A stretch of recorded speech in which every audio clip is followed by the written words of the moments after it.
adding and subtracting and multiplying radicals. So first we're going to start off with adding and subtracting. So to add and subtract, there's a couple things you need to do. First thing you need to do always is simplify all of your radicals. So get them as simple as they can go. So for example 1, let's do step 1. So we're going to simplify 3 times the square root of 27, and then we're going to worry about that negative 2 square root of 12. So with 3 square root of 27, we're going to break apart 27. That can be 9 times 3. Then we're going to break apart the 9 into 3 times 3. Because this is a square root, we want pairs of numbers. So that 3 is going to move outside. So we have the 3 from the beginning times the 3 that moves out of the radical times the radical, and then this lonely 3 that's left inside. Lots of 3's. So we have 3 times 3, which makes 9 on the outside, square root of 3. So that's the simplified version of 3 square root of 27. Then the second one, negative 2 square root of 12. So break down the 12. 4 times 3. 4 breaks down into 2 times 2. Because it's a square root, I want pairs of numbers. So here's a pair of 2's. So we have the negative 2 from the very beginning times the extra 2 that comes out of the radical times the square root of the 3 that's left inside. Simplify this. Negative 2 times 2 makes negative 4 square root of 3. So that is step 1, simplifying all of the radicals. Step 2, now that everything is simplified, what we're going to do is we're going to find the radicals that have the same index and the same radicand. Only these can be combined together. So we need all the square roots with the same number underneath combined, all the cube roots with the same number underneath, and so on. So what we have is we have 9 square roots of 3, and we have minus 4 square roots of 3. So because these both have square roots of 3, those are considered like terms. So kind of think of them as 9x minus 4x. It works the same. So when you combine these up, you're only adding or subtracting the coefficients out front. The radical doesn't change. So when you combine, you're going to do 9 minus 4, which makes 5. And that square root of 3 just tags along, kind of like the x's did a long time ago. So this is the subtraction of those two radicals at the very top. Let's try another one. So now I have add and subtract thrown in here. I also have 3 radicals, so I'm going to have to first simplify all of them because right now none of these radicals are the same. So first one, 10 square root of 28. So break down your 28. 7 times 4. 7's prime, but 4 I can break down into 2 times 2. Because it's a square root, I want pairs of numbers, so here's a pair of 2's. So we're going to have the 10 from the beginning times the 2 that comes outside, square root of this 7 left underneath. 10 times 2 makes 20, square roots of 7. So there's the first radical simplified. Now I have to work with the cube root of negative 56. So break apart 56, negative 56. I'm going to do negative 1 times 56. 56 I can break into 2 times 28. Then I can break down 28 into 4 times 7. I can break down the 4 into 2 times 2. So because this is a cube root, we need groups of 3 numbers. So I see that I have 3 2's here. So there's nothing in the front of this radical, so we're going to put a 2, then a cube root of negative 1 times 7, because those are the things left without a group. But remember that the cube root of negative 1 is a negative 1. So this is really 2 times negative 1, cube root of 7. 2 times negative 1 makes negative 2. So that is the second radical simplified. So now let's take the last one. So we have 175. I know that this is 7 times 25. I can break apart the 25 into 5 times 5. This is a square root because there's no index, so I need groups of 2 things. So here's a pair of 5s. So I have the negative 4 from the very front times the 5 that comes out of the root times the square root of the 7 that's left underneath. Simplify this guy down. Negative 4 times 5 makes negative 20, square root of 7. Now that everything's simplified, let's go put it all back together. So the first one was 20 square root of 7. The second one was a minus 2 cube root of 7. And then the last one was minus 20 square root of 7. Now, when we combine these, remember, you can only combine if it has the same radical and the same index. So I see that there is a square root of 7 here. There's a cube root of 7, and then there's another square root of 7. So the two that you're able to combine are 20 square root of 7 and negative 20 square root of 7. Well, 20 minus 20 makes 0 square roots of 7. This minus 2 cube root of 7 does not have another cube root to combine with. Then let's clean it up. Well, what is 0 times anything? Well, that's just going to be 0. Then minus 2 cube root of 7. Well, 0 minus 2 cube root of 7 is just negative 2 cube root of 7. So now let's talk about one with variables. So we're going to simplify these two down just like we've done before. When you add and subtract, they have to be simplified. So I'm going to break apart this 98 into 2 times 49. 49 gets broken down into 7 times 7. Then I have 4 x's and 2 y's. So it's a square root, so I need pairs of numbers. So I have this pair of 7's, 1 pair of x's, 2 pairs of x's, 1 pairs of y's. So 7 comes outside, 1 pair of x's outside, another pair of x's outside, 1 y outside, then square root of a 2 left underneath. So this becomes 7x squared y times the square root of 2. Now, if we look at the second radical, we see that underneath is just a 2. Well, I can't break apart a 2, so this is already simplified. So we're just going to bring him down. Minus 3x squared y square root of 2. So to add these up, we need to first make sure that the radicals are the same, which in fact they are. But because there's variables, remember, you can't combine terms if their variables are different. So you also have to make sure the variables are the same.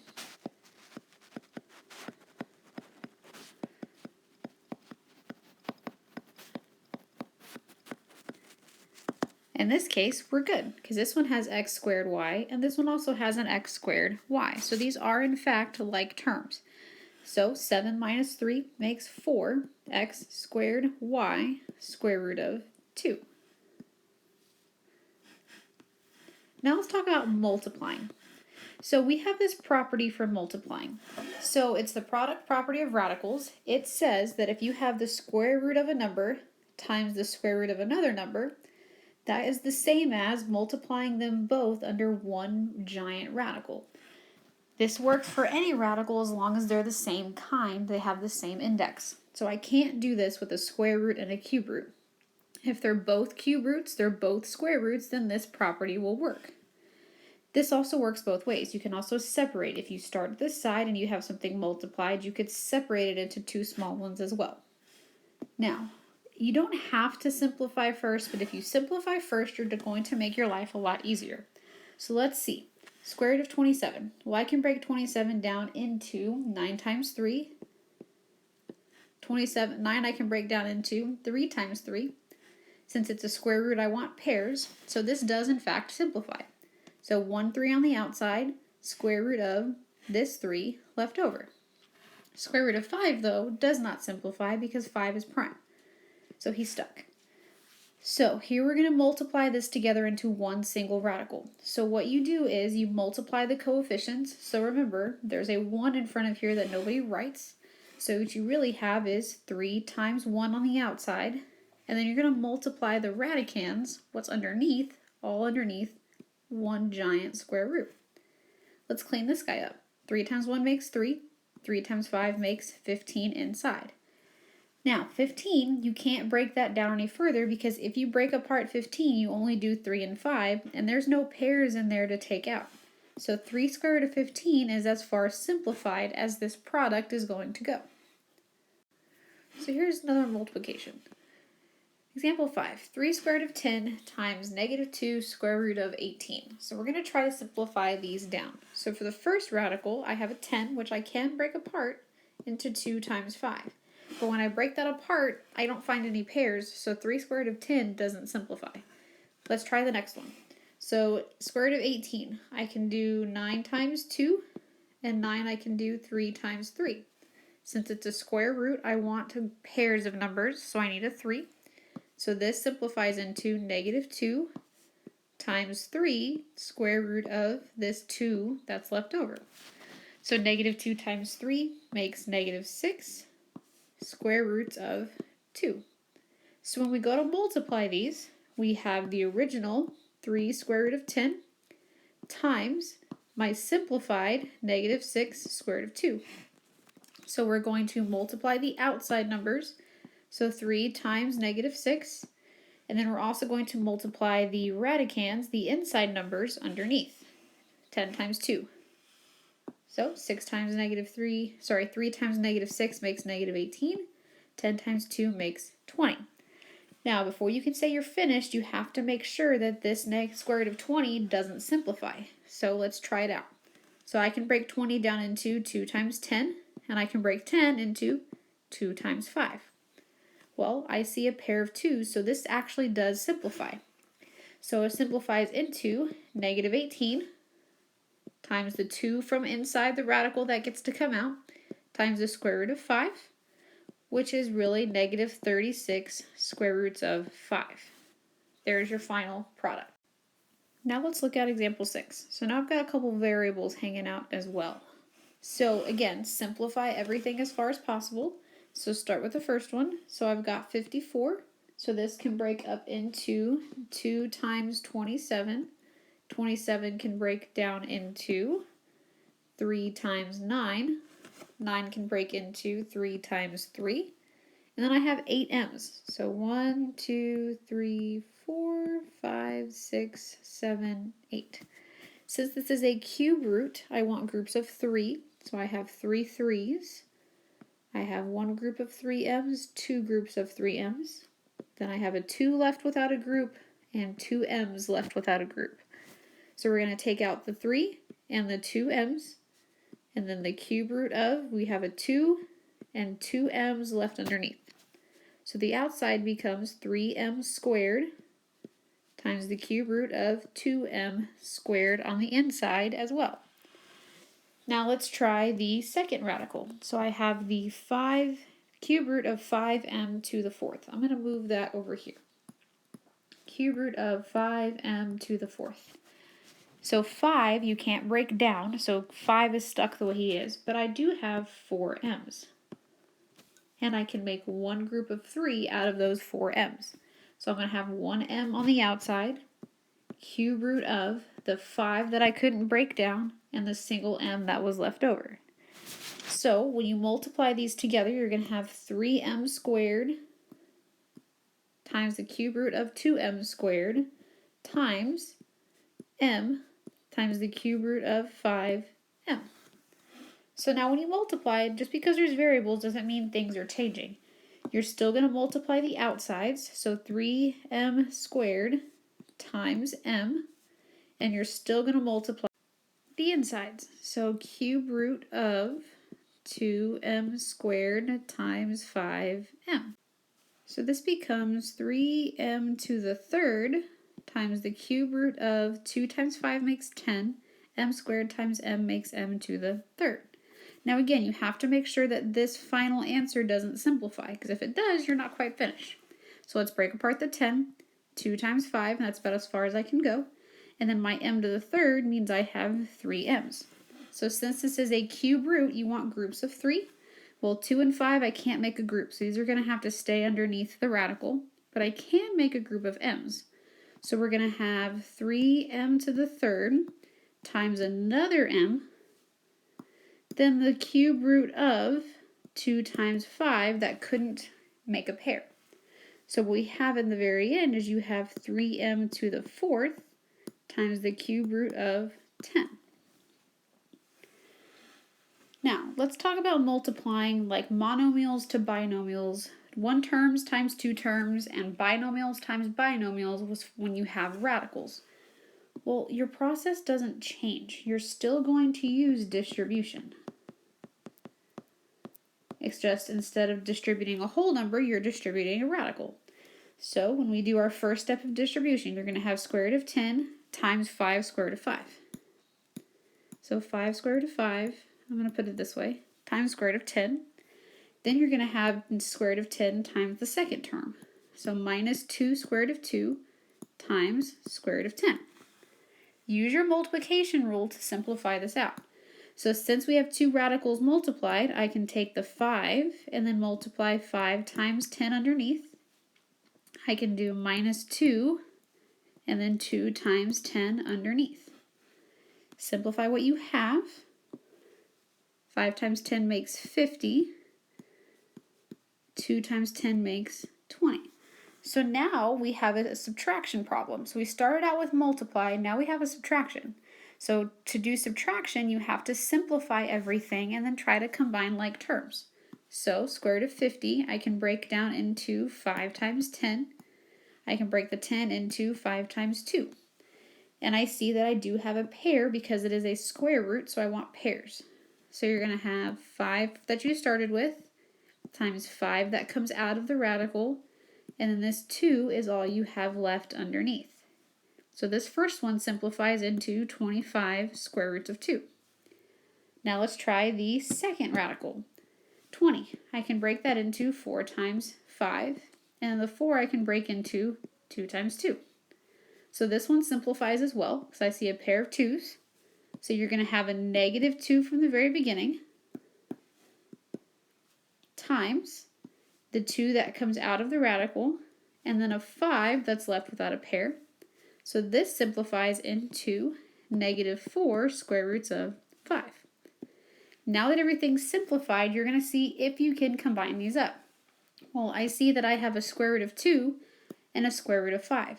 So because they don't have the same number underneath, I can't combine these two radicals together. So this is your final answer to the product you had in the very beginning. Let's look at a binomial times a binomial. So now I have two terms times two terms. Your process never changes. So normally without radicals, we would have done double distribution.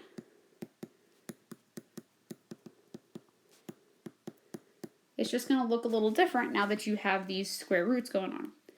So first things first is we're going to do 8 times 3. Well, that's easy. 8 times 3 is 24. Then we're going to do 8 times a negative square root of 10. Well, positive times a negative makes a negative. And then 8 times square root of 10. Then we're going to do negative 10 square root of 10 times 3. So a negative times a positive makes a negative. And we're going to have 3 times the square root of 10. Lastly, we're going to have negative square root of 10 times negative square root of 10. So a negative times a negative makes a positive.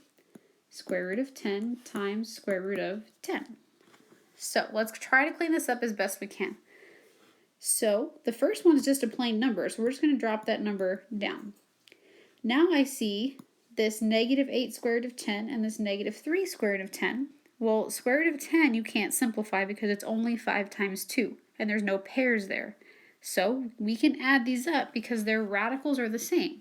So negative 8 minus 3 makes negative 11 square roots of 10. Now this guy gets a little complicated, so let's move him over here to the side. When you have a square root of square root of 10 times square root of 10, that's going to be square root of 10 times 10 underneath, which I can make be square root of 100. Well, that's going to be just a 10. Square root of 100 is a 10. So when you have any radical times itself, the radical symbol drops and you're left with whatever number is underneath, in this case, a 10. So square root of 10 times square root of 10 is just a 10. Now let's see if I can combine any like terms together. Well, I see that I have two plain numbers, so 24 and 10 can add up to be 34 minus 11 square root of 10. So this is that final answer to your binomial multiplication. Let's try a couple more. Example 9. So this is another binomial multiplication, so I'm going to have to use double distribution. But let's look at this one.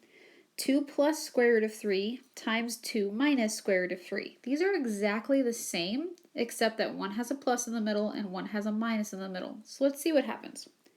So we're going to start off the same way we did on example 8. 2 times 2 makes 4. Then we have 2 times a negative square root of 3. Positive times a negative makes a negative. And then we have 2 times square root of 3. Then we're going to do square root of 3 times 2, so that's going to be a positive 2 times square root of 3. And then we have square root of 3 times negative square root of 3. Positive times a negative makes a negative square root of 3 times square root of 3. So when we start simplifying, 4 is just a 4. Then these two in the middle, again, I can't simplify square root of 3, so these are good to add together because they're both square roots of 3. Well, negative 2 plus 2 makes 0. Then let's talk about this one more time. Well, now I have a minus, then square root of 3 times square root of 3. So let's do it over here again. That's similar to my square roots of 10. So if you have square root of 3 times square root of 3, that's really square root of 3 times 3 using your multiplication property, which makes square root of 9. And I know that the square root of 9 is in fact a 3. So the same thing happened. The radicals canceled and you were just left with the 3 that was underneath both of them. Then let's see if I can simplify this further. Well, 0 times square root of 3, that's just going to give you a 0. Because 0 times anything is a 0. Well, 4 plus 0 minus 3, that's equal to a 1. So we actually got rid of all of our square roots. This is called a conjugate. We'll talk more about that in the next set of notes. Let's try one last one. Example 10. So this is the same idea as the last one. They're exactly the same except for one has a minus in the middle and one has a plus in the middle. So use double distribution. Negative 1 times negative 1 makes a positive 1. Negative 1 times positive square root of 5 makes a negative square root of 5. Negative square root of 5 times negative 1 is a positive square root of 5. And then negative square root of 5 times square root of 5 makes a negative, and then I'm going to actually put them both multiplied together. Square root of 5 times square root of 5. So the 1 is just a 1. Then we have negative root 5 plus root 5. Well, that makes 0 square root of 5. Then we have this thing again where you have the same radical times itself. So square root of 5 times square root of 5 is equal to square root of 25 underneath. Well, the square root of 25 is just 5. 0 times square root of 5 is just a 0, so all you really have is 1 minus 5, which makes negative 4. So the same thing. All the square roots canceled out because these are called a conjugate of each other.